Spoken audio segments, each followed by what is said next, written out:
Hello student, का हाल है? ठीक है। तो आज हम क्लास 10th के एनसीईआरटी मैथ में प्रश्नावली 1.2 को हल करेंगे।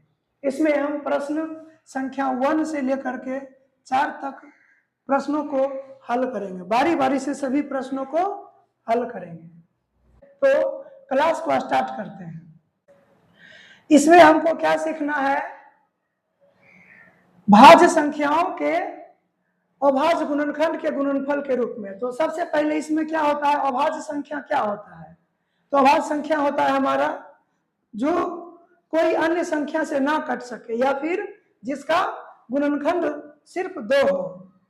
गुणनखंडों की संख्या कितने हो? 2 हो। यानी इसको क्या कर सकता है? 1 और स्वयं भाग लगा सकता है 2, बाकी दूसरा अन्य संख्या भाग नहीं लगा सकता है।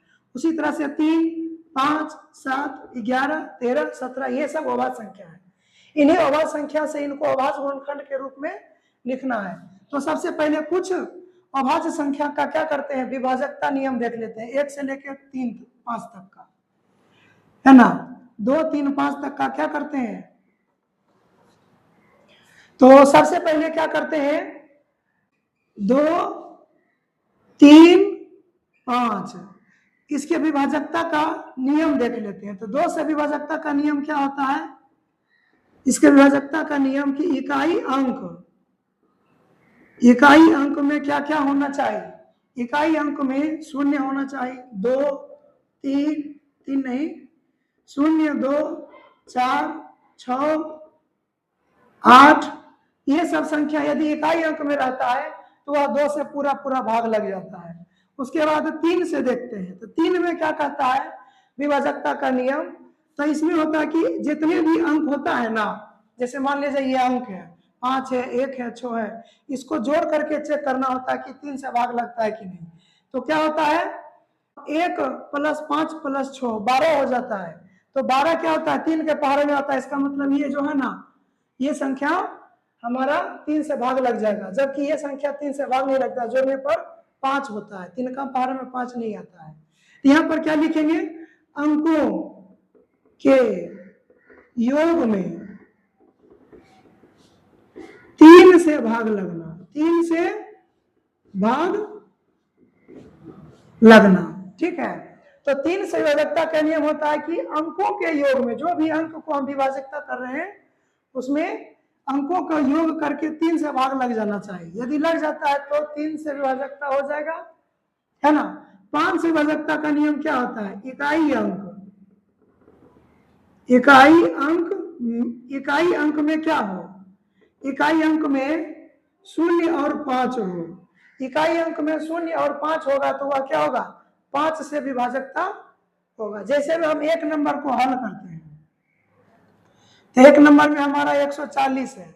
तो 140 का अभाज्य गुणनखंड निकालते हैं। तो सबसे पहले इसमें क्या कर रहे थे? 2 से विभाजकता लगाने के लिए सबसे छोटी अभाज्य संख्या से इसमें भाग लगाना है। तो इसमें 2 से लगा देंगे। तो 2 से लगाएंगे तो 7 बार में हो जाएगा 0।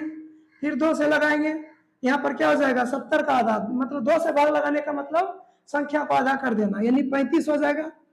अब देखो 2 से नहीं लगेगा क्योंकि यहाँ 5 है ना, इसमें नहीं है। इकाई अंक में 0, 2, 4, 6, 8 रहेगा तो फिर क्या होगा? 2 से लगेगा, ऐसे नहीं। तो 5 है तो क्या होगा?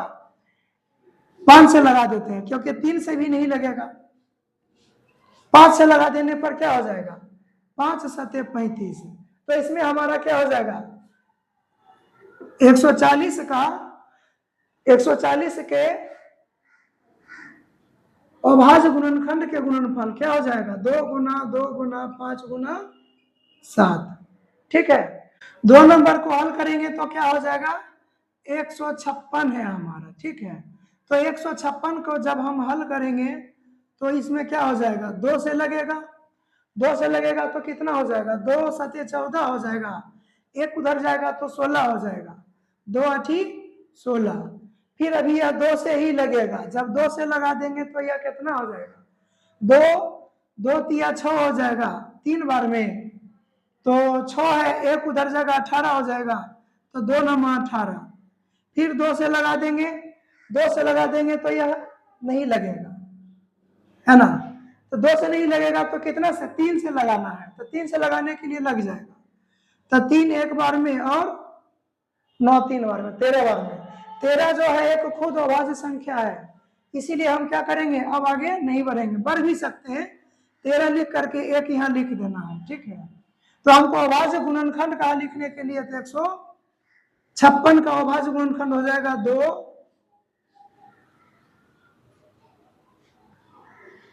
2 गुना 3 गुना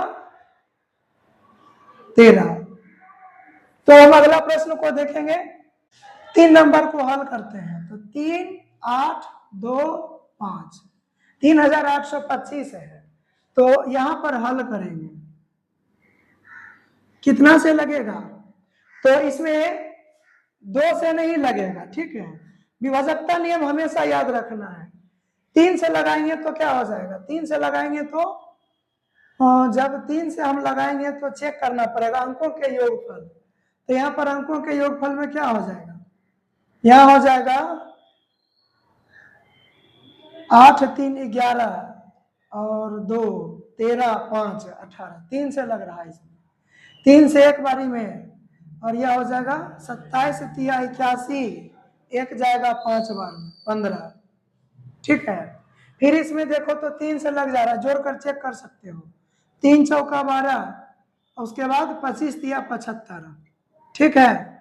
फिर इसमें क्या करेंगे, 3 से लगाने के चेक करेंगे तो 6 5 नहीं लगेगा, 6 5 11 हो जाता है। तब यहाँ 5 से लगाना है, 5 से लगा देंगे तो 5 8 40, 2 उधर जाएगा 25, 5 5 25। फिर 5 से ही लगाना है, 5 से जब लगा देंगे तो कितना हो जाएगा, 5 17 5 85। तो यहाँ पर हमारा 17 आ गया है। तो अब हमारा इसका क्या हो जाएगा, 17 तो खुद अभाज्य संख्या है, तो हो जाएगा यहाँ पे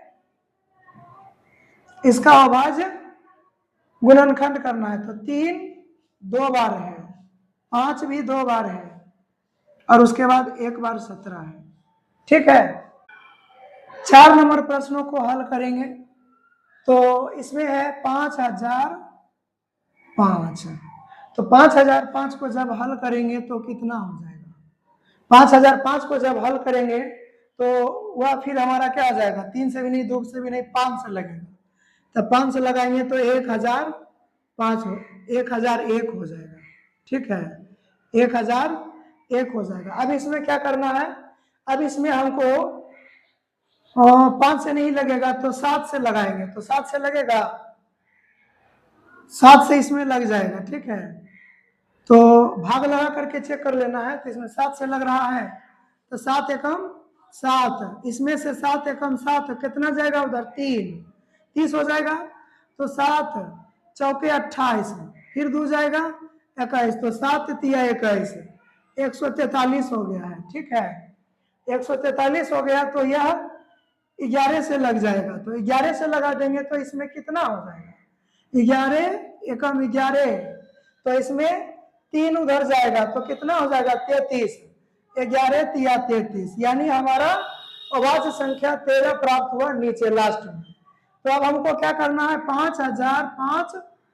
5005 के अभाज्य गुणनखंड के गुणनफल लिखना है। तो 5 है, 7 है, 11 है, 13 है ना। तो अब हम क्या करेंगे, 5 नंबर प्रश्नों को हल करेंगे।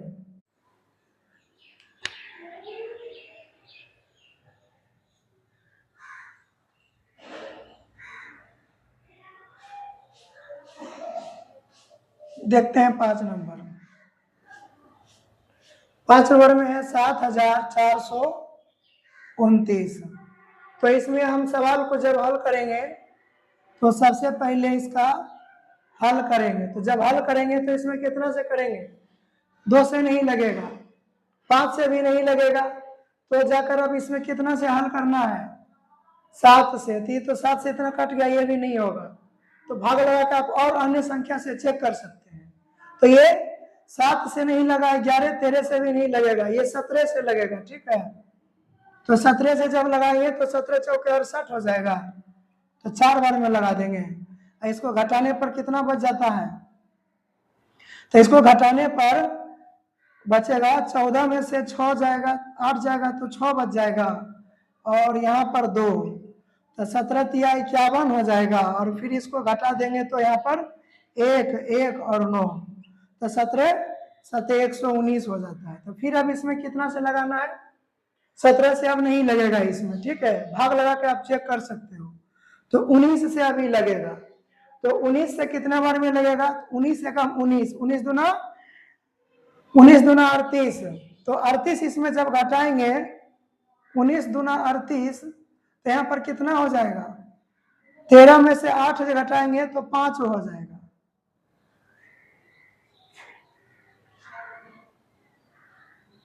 तेरह में से 8 घटा देंगे 5 हो जाएगा। और उसके बाद यहाँ पर 7, 19 दूना 38, 19 तिया 57, 23, 23 भी क्या हो जाएगा? हमारा अभाज्य संख्या ही हो गया है। तो इसका अभाज्य गुणनखंड क्या हो जाएगा?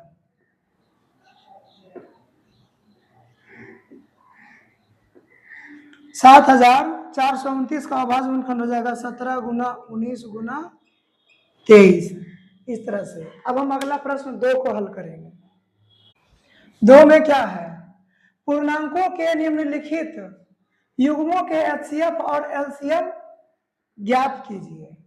यानी इन दोनों पूर्णांकों के क्या करना है? एचसीएफ और एलसीएम ज्ञात करना है। इसकी जांच करना है कि दो संख्याओं का गुणनफल जो है, इन दोनों का गुणनफल जो है एचसीएफ और एलसीएम, यानी इसके एचसीएफ और एलसीएम के गुणनफल के बराबर है, ठीक है। तो हम इसमें 1 नंबर को हल करेंगे, ठीक है। जब 1 नंबर प्रश्नों को हल करेंगे तो यहाँ पर 26 का गुणनखंड कर लेते हैं, ठीक है। तो 26 का गुणनखंड करेंगे तो क्या हो जाएगा? 2 गुना 13 है ना, 13 दूना 26 होता है। 91 का कर लेते हैं, 91 का हो जाएगा 7 गुना 13, 7 गुना 13। तो एचसीएफ और एलसीएम ज्ञात करना है, तो एचसीएफ हो जाएगा कितना? 7, जो मिलेगा वो होता है, ठीक है। एचसीएफ हमारा जो भी इसमें कॉमन होगा वो हमारा एचसीएफ होता है, तो 13 हो जाएगा इसमें एचसीएफ।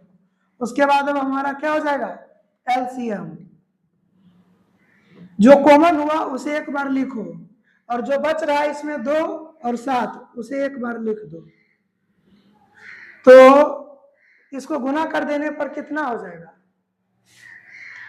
13 दूना 26 हो जाएगा, और 26 सते 182 हो जाएगा। 26 सते कितना हो जाएगा? 182। जब 26 सते 182 हो गया है तो अब इसमें क्या करना है? एचसीएफ और एलसीएम आ गया है। अब हमें करना है दो संख्याओं का गुणनफल और एचसीएफ एलसीएम का गुना, यानी जांच करना है। तो यहां लिख देंगे अब जांच। अब हमको जांच करना है, तो जांच करेंगे तो हमको क्या लिखना होगा? पहले लिख लेते हैं, दो संख्याओं का गुणनफल,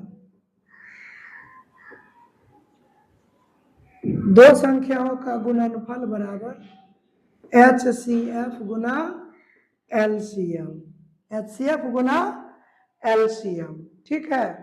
तो अब हम इसमें क्या करेंगे? एचसीएफ गुना एलसीएम। तो सबसे पहले इसको गुना करेंगे, तो दो संख्या कौन कौन है? 26 गुना 91, और बराबर में हमारा क्या हो जाएगा? 26 और 91 है, तो बराबर में हो जाएगा एचसीएफ एलसीएम। तो एचसीएफ हमारा कितना है? 13 है, और एलसीएम कितना है? 182। इसको गुना करना होता है, तो गुना करके इसमें जांच कर लो, तो 26 एकम 26 हो जाएगा, ठीक है। 26 नंबर 2 3 4, इसको गुना कर दो तो यहाँ पर कितना हो जाएगा? 7 हो जाएगा, 6 और यहाँ 3 और यहाँ 2, यानी 23 66, 23 66 हो गया है। और उसको गुना करने पर होता है, देख लेते हैं, तो 2 तिया 6, उसके बाद 2 तिया 6 18 तिया 54 होता है। उसके बाद फिर क्या करेंगे? 2 एकम 2 और 18 एकम 18, तो इसको जोड़ देने पर कितना हो जाएगा? 8 5 13 1 2, आ गया इसका इसका जांच जो है पूरा हो चुका है, ठीक है। तो जब जांच पूरा हो गया है तो इसमें अब हम अगले नंबर को देखेंगे। इसका जांच जो है कंप्लीट हो गया है। दो संख्या को जब गुना किए तो इतना आ गया, और उनके एचसीएफ और एलसीएम किए तो इतना, दोनों जब बराबर हो गया तो यह क्या हो गया, जांच हो गया है, ठीक है। अब 3 नंबर प्रश्नों को हल करें।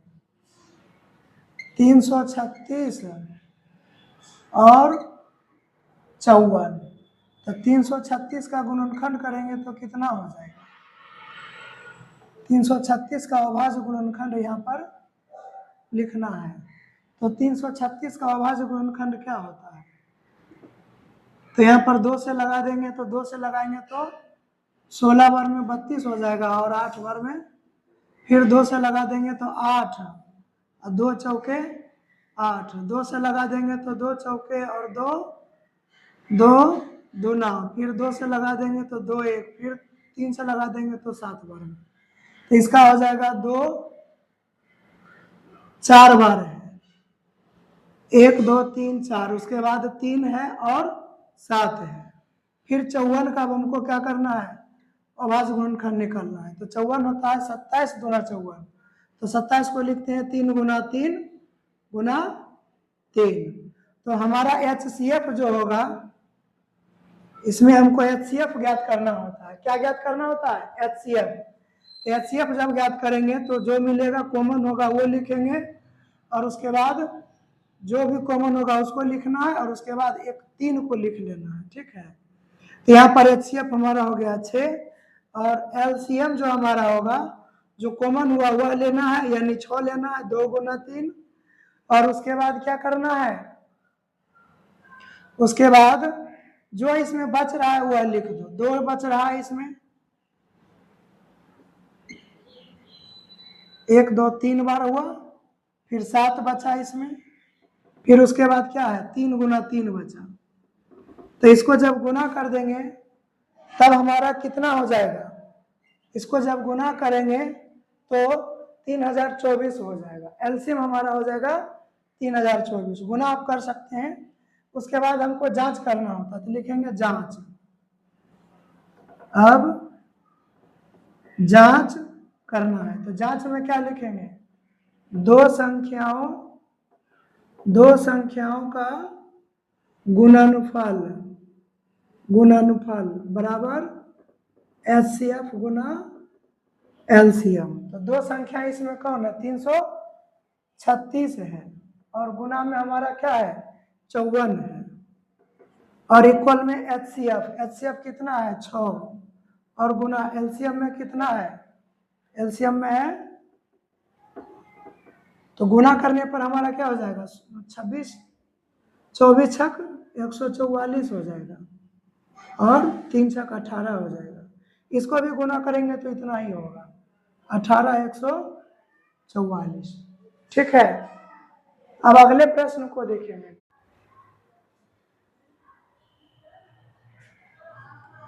तीन नंबर प्रश्नों को देखते हैं।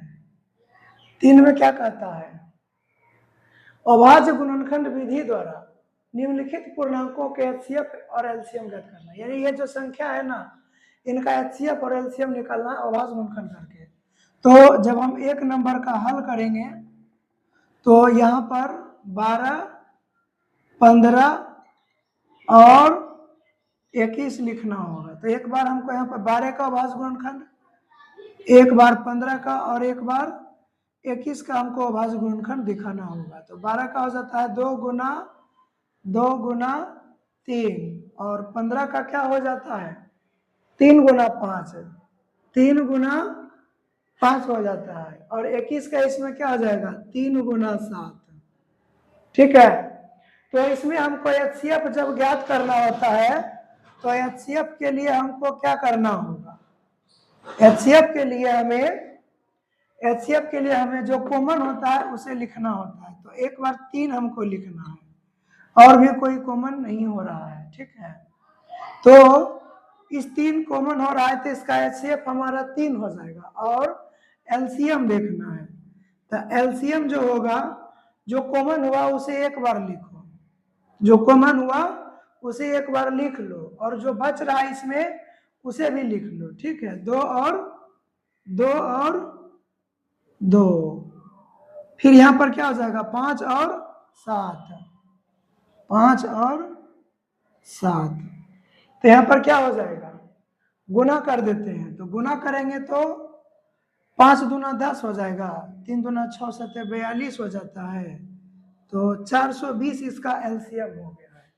2 नंबर को हम उधर हल कर लेते हैं, 2 नंबर को उधर हल करेंगे, ठीक है। 2 नंबर में हमारा 17 23 और 29 है, 17 23 और 29। तो एक बार 17 23 29 ये सारे संख्या क्या है खुद अभाज्य संख्या है, तो इसीलिए इसमें कॉमन 1 होगा और कुछ भी नहीं होगा। तो 1 गुना 17, 1 गुना 23, 1 गुना 29 इतना होगा हमारा, ठीक है। तो हम इसमें क्या करेंगे इसका HCF निकालेंगे, तो HCF जो होगा हमारा इसमें HCF जो होगा वह क्या हो जाएगा 1 होगा, कॉमन जो होगा वही, और LCM जो होगा वह क्या होगा 17 गुना 23 गुना 29। जब इसको गुना करेंगे तो हो जाएगा 11 33 9, इसको गुना करके आप हल कर सकते हो, ठीक है। 3 नंबर प्रश्नों को अब हल करते हैं, तो 3 नंबर प्रश्नों को जब हल करेंगे तो 8 है 9 है और 25 है, तो 8 इसमें है तो 8 लिखना होगा, सभी का क्या करना है अभाज्य गुणनखंड ज्ञात करना है। 25 है तो 8 का हो जाएगा 2 गुना 2 4, फिर 4 गुना 2 क्या हो जाता है 8। अब 9 कैसे होता है तो 3 गुना 3, 9 का अभाज्य गुणनखंड क्या होता है 3 गुना 3, और 25 का होता है 5 गुना 5, ठीक है। तो इसमें हमको HCF ज्ञात करना है, तो क्या बोले थे जो कॉमन हो उसका HCF वही होगा, इसमें कॉमन तीनों में कॉमन नहीं है तो 1 हो जाएगा। LCM तो LCM हमारा क्या हो जाएगा LCM हमारा क्या हो जाएगा, तो LCM जब हमारा तीनों में कोई मिल रहा है तो उसको लिखना है, नहीं मिल रहा है तो उसे नहीं लिखना है, अर्थात ये 2 वाला पूरा हो जाएगा, उसके बाद ये 3 गुना 3 हो जाएगा और 5 गुना 5 हो जाएगा, तो 5 पचे 25 हो जाएगा यहाँ पे, और 25 चौके 100, ठीक है 100, और यहाँ 3 3 9 दूना 18 यानी 1800 हो गया। LCM क्या हो जाएगा 3 नंबर का LCM 18 हो जाएगा, तो आप इस सबको नोट कर लेना, ठीक है। 4 नंबर को हल करते हैं। 4 नंबर में प्रश्न है HCF 306 और 657 बराबर 9, यानी ये दो संख्या जो है ना 306 657 इसका HCF दे रखा है 9, ठीक है। और यहाँ पर LCM 306 और 657 ज्ञात कीजिए, इसका मतलब क्या हुआ ये दो संख्या जो है इसका LCM निकालना है, इन दो संख्या का HCF 9 दिया हुआ है और LCM निकालना है, तो इसके लिए हमको एक फॉर्मूला है, ठीक है। फॉर्मूला क्या होता है कि दो संख्या का गुणनफल यानी A गुना B बराबर HCF AB, यानी A और B दो संख्या है, दो संख्या का HCF गुना फिर इसी दो संख्या का क्या LCM AB। अब इसमें से जिसका मान इसमें दिया हुआ है पुट कर दो, तो देखो ये दो संख्या है तो हमारा 306 हो जाएगा और गुना 657 हो जाएगा। तो उसके बाद अब हमको क्या करना है HCF AB यानी 306 और 657 का HCF हमको निकालना है, तो क्या है इसमें HCF दिया हुआ 9 गुना LCM हमको ये ज्ञात करना है 306 और 657, ठीक है। तो इसमें से हमको 306 और 657 का LCM निकालना है, तो ये 9 को इसमें लाना होगा, पक्षांतर करेंगे तो ये गुना के साथ में इधर जब आएगा तो भाग में हो जाएगा, ठीक है। तो अब इसमें क्या करना है LCM 306 और 657 इसका हमको HCF ज्ञात करना है, ठीक है।